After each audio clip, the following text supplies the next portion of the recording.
The box sat by the road. It was old cardboard. Rain had softened it. The road was where asphalt ended. Beyond it, the wild hills began. A puppy was inside. He was wet from the dawn chill. His eyes were the saddest things. A piece of paper was taped to the box. "I don't want him anymore," it read. He was a mixed breed, no fine pedigree, but his heart was huge. Dried mud caked his fur. His small paws trembled. His eyes spoke volumes. He didn't bark. He didn't cry. He just looked at the horizon. He seemed to wait, perhaps for someone to return. A car had driven off earlier. A man's shape was inside. He didn't look back. Who could do such a thing? Who could abandon a creature of pure love? No one knew it then. But this forgotten puppy would live a story testing hearts. It would show humanity's best. And its worst. Mr. Sell, the corner shoeshiner, saw him first. He was walking to the market. He saw the box move. He approached it carefully. He thought it might be rats. Then he saw two round, sad eyes. They looked at him with fear. "Oh, blessed child," Mr. Sell whispered. "Who was the monster?" He bent down. He offered a piece of bread from his lunch. He tried to pick the puppy up. The puppy flinched. He curled into a ball. He expected a blow. "What did they do to you, little one?" Mr. Sell murmured. His own eyes were wet. He couldn't take the puppy. His room was too small. He barely fit himself. But he left an old blanket. He left a bowl of water. He promised to come back later. He kept his promise. Every day Mr. Sell came. Some neighbors also left food. They offered a kind word, but no one took him home. They knew some wounds were deep. Abandonment was one such wound. It didn't heal easily. The puppy, later named Rusty, kept waiting. Every day he watched the road. He hoped someone would return. Hunger and cold couldn't kill his hope. The saddest part was the note. It stayed taped to the box, a cruel label. "I don't want him anymore." The phrase became known in the small town. Some people were angry. Others cried. No one imagined that note would start a chain of events. It would change lives. Sometimes, even dark abandonment hides a miracle. Days passed slowly. Rusty stayed in his box. Sun, dust, and dampness wore it down. But he wouldn't move far. He feared losing his only clue, the road where his owner vanished. The whole town knew him. But Rusty trusted no one fully. If someone came too close, he lowered his head. He'd curl up. If they tried to lift him, he trembled. He expected pain. A dog doesn't learn fear so easily. He had been hurt, maybe by blows, but more by indifference, by broken promises he couldn't understand, but felt. "That little dog carries an unseen pain," said Mr. Maria, the flower seller. She would touch her chest. "But you feel it. Right here." Some tried to take him home. Rusty always found his way back to his box. It was his spot, his only anchor. He seemed to say, "They left me here. They will find me here." Then one day, things changed. The sky was strange. Not sunny, not rainy. The kind of day that hints at something big. An old pickup truck stopped. It was across the road. A woman got out. She wore faded jeans, a plaid shirt. Her eyes darted around. She was looking for something. Or someone. Her name was Clara. Clara was a social worker. She also worked with a local animal rescue group. She had seen many sad cases, but when she saw Rusty, she knew this was different. He sat there as always, mud on his fur, his gaze fixed on the horizon. He didn't flinch when she approached. Clara knelt slowly. She didn't speak. She placed a can of food before him. She waited. She didn't touch him. She didn't look him in the eye. She just waited. After many minutes, Rusty took a step, then another. He began to eat. He was wary. Clara fought back tears. "What did they do to you, little one?" she whispered. "Who left you with that cursed note?" As he ate, she saw it, the paper taped to the box, wet, dirty, but readable. "I don't want him anymore." Clara felt something break inside her. How could anyone reduce a noble, living being to a phrase on paper? That night, Clara couldn't sleep. She thought of Rusty's eyes, his trembling, his silence. By morning, she had decided. She would take him, not by force. She would earn his trust. She returned every day. First, just food. Then, she sat a few feet away. She read aloud. She spoke softly, slowly, no rush. Neighbors watched her. They were curious at first. Then, they respected her. Everyone wanted Rusty to find a home. But no one had committed like Clara. 10 days passed. On the 11th day, the unthinkable happened. Rusty got up from his box. He crossed the road slowly. He lay down at Clara's feet. He made no sound. He just sighed. Like someone finally allowing himself to rest, Clara cried. Not from sadness, from relief. I promise, she said, stroking his head. You'll never sleep in a box again. And just like that, Rusty left the box. He left the note. He climbed into Clara's truck. He drove towards a new chapter. Still wary, still broken, but now with someone willing to help him heal. The story, however, was just beginning. Rusty wouldn't just change his own fate. He would change Clara's too. Rusty didn't bark. Not when other shelter dogs greeted him. Not when Clara arrived in the morning. Not when visitors left. He simply watched. The first days at the shelter were strange. Everything was new. The smell of other animals, the barks, the clean floor, the soft beds. For many dogs, it was paradise compared to the street. For Rusty, it was just a stop. He wasn't looking for comfort. He was looking for someone. Clara noticed. He ate well. He no longer trembled as much, but a deep sadness remained. The kind food and blankets couldn't cure. The kind only answers could heal. This little dog carries something heavy, she told the vet one day. It's not just abandonment. It's like betrayal. The vet, an older man who had seen it all, nodded. That hurts more than a blow. Clara began to investigate. She didn't know why. She felt this dog had a history. She took photos of Rusty. She posted them on social media. She contacted local groups. She compared him to lost dogs in the area. Nothing. Then, one night, she was having coffee. She scrolled through her phone. A notification made her blood run. A comment read, "That dog looks like Mr. Arthur's." The message had a photo. An elderly man, gray-haired, thin. He was hugging a dog. The dog looked exactly like Rusty. Same color. Same small spot on his muzzle. Clara enlarged the image. The dog in the photo was happy. You could see it in his posture, in his eyes, but there was more. The photo was dated just 2 months ago. The puzzle pieces started to fit. Her heart pounded. Clara searched for more on this Mr. Arthur. She found another image, a public profile. There was the dog again, this time with a young boy. Clara zoomed in. She felt a tightness in her chest. Rusty hadn't just been abandoned. Rusty had been loved. The question now wasn't who left him, it was why. The next day, Clara drove to Mr. Arthur's supposed address. It was a humble ranch on the outskirts of town. She knocked several times. An older woman answered. Her face was serious. Her eyes were red. "Are you looking for Arthur?" she asked. Her voice was dull. Clara nodded. She showed one of the photos. The woman looked at it. She swallowed hard. She looked down.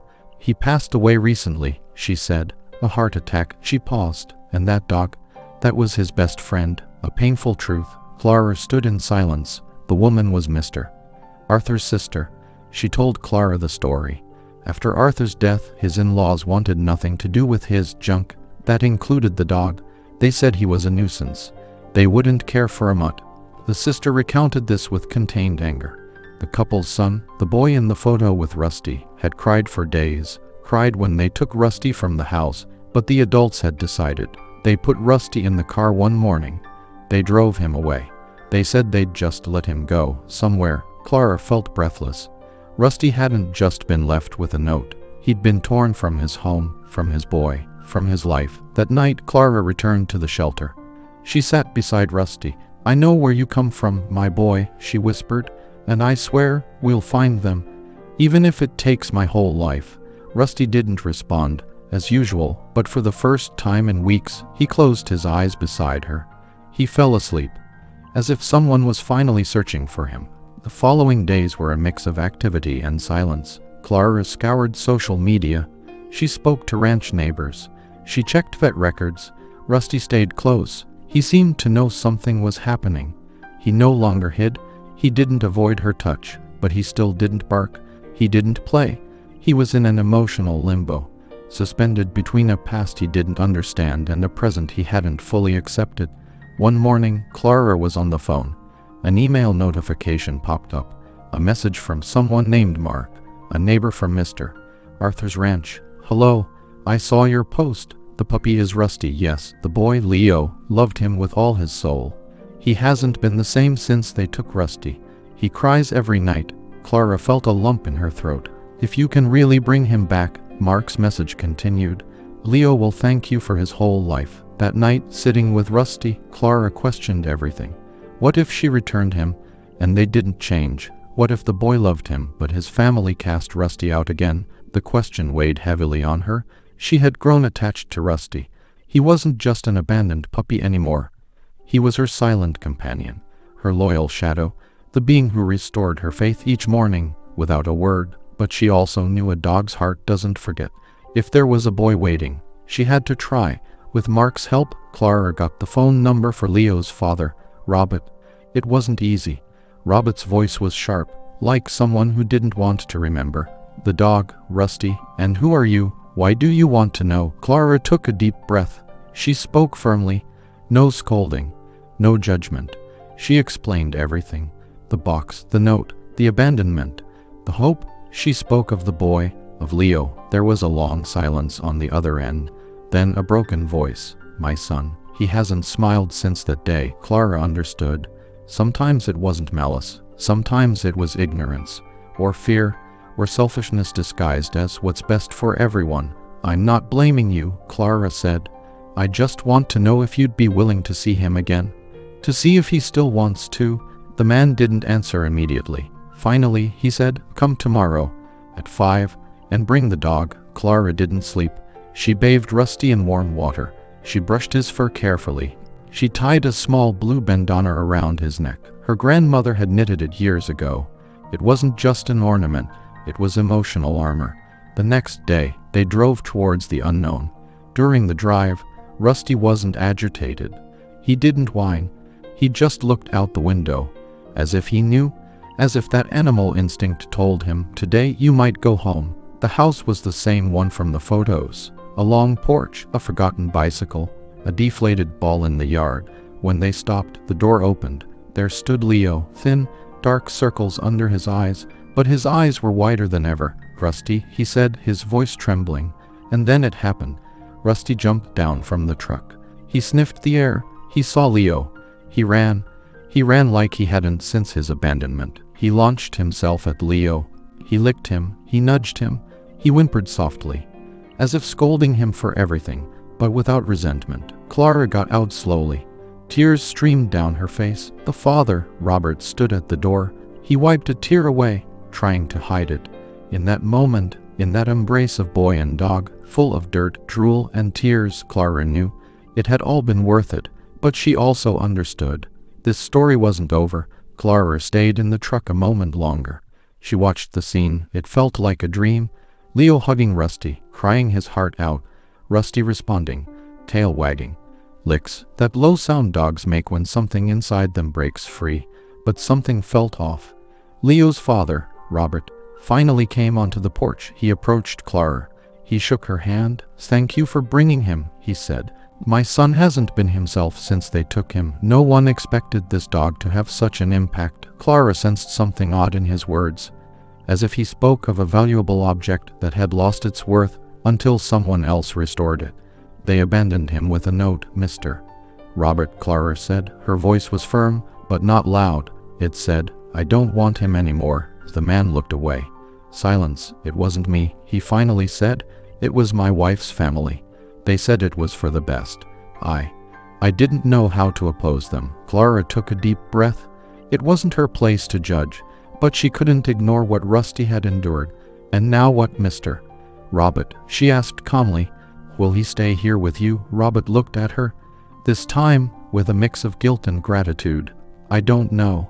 The boy loves him, but I don't know if this is a safe place for him. Clara understood. A child's love sometimes isn't enough. Not if the environment is toxic. And though Leo hugged Rusty like there was no tomorrow, Rusty kept glancing at Clara, as if asking, is this okay? Can I trust this? That evening, Leo spoke with Clara on the porch. Rusty slept at their feet. You know, Leo began. He used to sleep with me every night. Since he's been gone, I'm scared of thunder. Clara listened. A knot formed in her throat. Do you think he forgave me? Leo asked. For not protecting him? "My dear," Clara said gently, "he never blamed you. It was the adult's decision. What matters is that he still loves you." The boy cried softly. Then he smiled. In that moment, Clara knew what she had to do. The next day, the three of them sat down. Robert, Leo, and Clara. "Look, mister," Robert, Clara began. "I didn't come to judge. I came to do what's right. But this little dog needs stability, care, attention, and above all, respect." "I know," Robert said, looking at his son, "and if you can help me learn, help me be a better father, I want to try." Then, something unexpected happened. "Can I go with you to the shelter?" Leo asked. "To take care of dogs like Rusty, so they won't be alone." Clara couldn't hold back her tears. This child was broken, but he was willing to heal, and not just himself. They agreed. Clara would visit the house twice a week. She would monitor the environment, teach proper care. Most importantly, she would be the bridge, a bridge between two worlds trying to mend. Rusty would stay with Leo, but Clara would be his fairy godmother, as Leo laughingly called her. At first, Rusty slept with one eye open. Soon, he trusted completely again. He barked, he played, he wagged his tail like before. Clara knew this story could have ended with abandonment, with sadness, but it ended with second chances. Just when you think a story is closed, life throws you a new page. This page held something bigger than Clara ever imagined. Months passed like wind-blown leaves.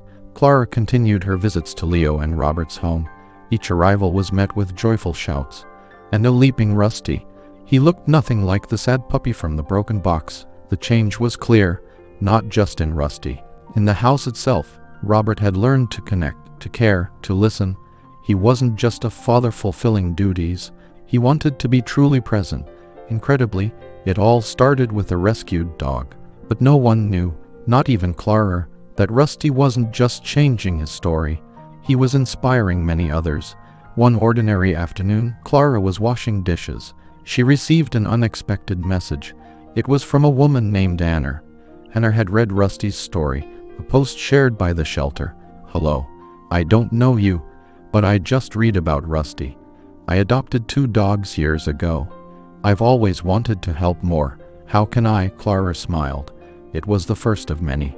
Days later, another person wrote. Then another, and another. People from all over the state started contacting her. Not just to adopt, they offered help, food, donations, time.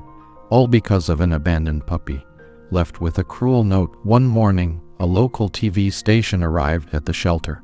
They wanted to do a report about the dog who came back from nowhere, the dog who changed a community. Clara hesitated. She disliked exposure, but she thought of Leo, his recovered smile. She thought of Rusty, now playing happily among trees. No fear, no visible scars. She agreed. The report aired on the evening news. It went viral. The video of Rusty and Leo's reunion touched hearts across the country. Comments poured in, tears, promises of change. It was like a blessing. Then, the truly unthinkable happened. A woman from a major city, owner of a nonprofit animal foundation, wrote to Clara. "I've seen many stories. None touched me like yours. I'd like to propose something." Clara called her the next day. They talked for hours. They cried. They laughed. When Clara hung up, she had a new plan. Not just a shelter. Clara told her volunteers, a space with soul, a place where no dog will ever feel unwanted again. They started the paperwork, the planning, the budgets. It wasn't easy. But this time, Clara wasn't alone. The community, moved by Rusty's story, rallied. Neighbors offered land. Vets offered services. Students donated time. All in the name of that puppy. The one who once slept in a box by a highway. One day, Leo, with his child's voice and bright eyes, asked, "What if we call it Rusty's Place, so all the dogs will feel wanted here?" Clara hugged him so tightly, she almost squeezed the air out of him. "That's what it will be called. And you will lay the first stone." The inauguration day was unforgettable. There were bone-shaped balloons, blankets with paw prints. Children ran around. Adults cried softly. At the center of it all, a plaque. It read, "Rusty's Place, where someone always wants you." Clara couldn't believe it. Where once there was a vacant lot full of weeds, now stood wooden kennels, a mini vet clinic, play areas, shade, fresh water, and most importantly, hearts ready to care. The entire community gathered. They watched Leo. His small, trembling hands placed the first stone. Clara and Robert stood beside him.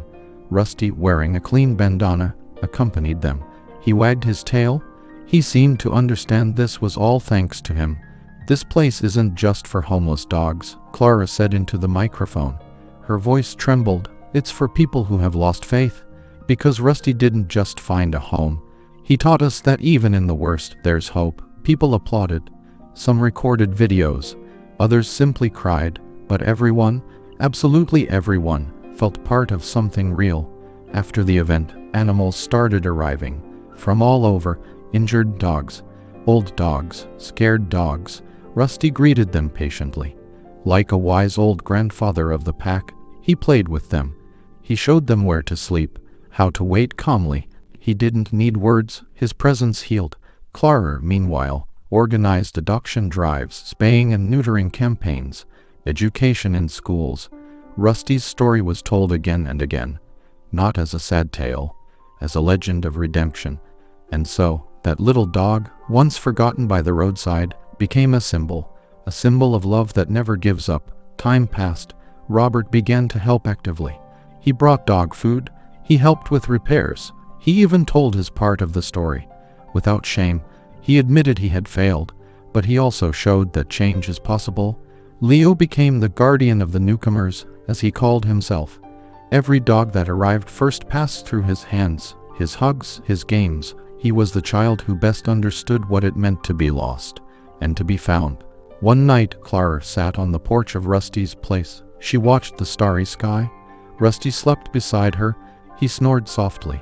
Leo played with two rescued puppies, and Clara, for the first time in years, didn't feel she had to do more. She had fought, searched, suffered, but now she knew everything had been worth every tear. In her journal, she wrote, "Rusty, if someday I'm not here, I want you to know you saved me. You reminded me why we fight, why we don't give up. You, who arrived with a note saying I don't want him anymore, taught me that true love always finds its way back." As the breeze rustled the tree branches, a new story began. More years went by. Time, which erases or transforms all, left its mark on Rusty. He didn't run like he used to. His paws were slower, his muzzle wider, but his eyes remained the same, noble, calm, wise. Clara still ran Rusty's place, with the same passion. Now with more support, vets, volunteers, even students from other cities came. They came to learn how a place with soul could heal invisible wounds. Leo had grown. He was a teenager now, taller, stronger, but just as gentle. Rusty still slept at his feet. Though Rusty didn't bark much anymore, his tail never failed to wag when he saw Leo. One night, a storm battered the sanctuary's roof. Leo woke up, restless. He went to where Rusty slept. He found him lying peacefully. His gaze was fixed on Leo. Rusty made no sound. He just wagged his tail slowly. He closed his eyes. At dawn, when Clara arrived, she understood just by looking at Leo's face. He went to sleep, Leo told her, eyes full of tears, as if he knew he could finally go. Clara knelt. She stroked Rusty's back one last time. "Thank you, friend," she whispered. "Thank you for teaching us all." Without saying a single word, Rusty's place held a small memorial. Neighbors, adopters, children, volunteers, everyone gathered, with a candle, a flower, a story, because everyone had a story with him. Rusty wasn't just a dog, he was a bridge, an example, a home. After his passing, Rusty's place doubled its capacity. A second branch opened in another state. His story was included in school books, an example of love, resilience, and justice. Clara wrote a book, The Note That Changed My Life. It told everything, from that gray morning by the road to the last gentle caress. Every puppy entering the shelter now receives a small blue bandana, just like the one Rusty wore on his reunion day. And at the entrance, a phrase says it all. Here, all who were once forgotten are remembered forever. I don't want him anymore. 3 words, once meaning abandonment, sadness, rejection. Today, they are the beginning of a story that has touched thousands of hearts. Because where others saw trash, Clara saw a soul. Where others abandoned, Leo waited. Where there was pain, there came love. And that, dear friend, is what truly breaks the heart. and also rebuilds it. So ends this story, a story that began with a cruel note, but ended by sowing love everywhere.